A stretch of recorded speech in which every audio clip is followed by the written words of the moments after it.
Er der liv i rummet? Det vil vi finde ud af. Ja, fordi sagen er jo, findes der liv andre steder i universet end på jorden?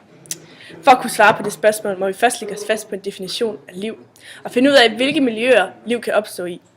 På jorden er liv bygget op omkring grundstoffet carbon, og det ser faktisk egentlig ud til, at flydende vand er nødvendigt for alt liv. På jorden ser vi dog liv, der trives under meget ekstreme forhold, som under isen på Antarktis og dybt under havets overflade ved undersøiske vulkaner. Flydende vand er faktisk afgørende for, om der er mulighed for liv.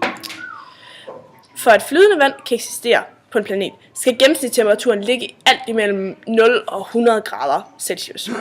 Afhængigt af atmosfæretrykket selvfølgelig. En planet må derfor ikke være for tæt på eller for langt fra sin stjerne. Det afstandsinterval, hvor temperaturen på planeten er mellem 0 og 100 grader Celsius, kaldes den beboelige zone. Derudover er det vigtigt, at planeten har en atmosfære, der kan holde på varmen, så temperaturudsving mellem nat og dag ikke bliver alt for store. Danmark? Hvor skal vi begynde at leve? Inden for vores eget solsystem findes nogle få steder, der kan være eller kunne have været liv.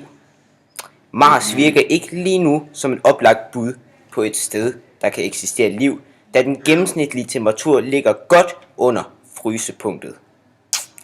Det meste af døgnet, altså. Yes. Men nogle jernforbindelser fundet i Mars-overfladen viser dog alligevel forskere, at der på et tidspunkt må have eksisteret flydende vand. Der kunne også altså have opstået og eksisteret liv på Mars engang, men man har endnu ikke fundet bevis for det. Vil du fortælle lidt mere om det, Kristine? Ja, det vil jeg da i hvert fald. Ja, altså et andet interessant sted i vores solsystem er Jupiters måne Europa. Sjovt nok, ikke? De yderste 100 km består af vand, hvor det øverste er frosset til en tyk iskappe.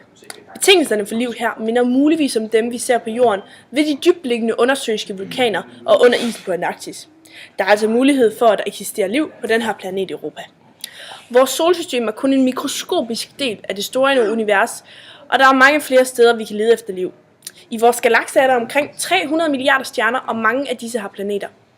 Vi leder efter planeter, som har omtrent det samme masse som Jorden, og ligger i den beboelige zone omkring stjerner med samme masse som solen. Forskere kommer hele tiden tættere og tættere på at finde en planet som Jorden. Det bliver spændende at finde ud af, om der findes planeter som Jorden andre steder i universet, og ikke mindst, om der faktisk er liv på dem.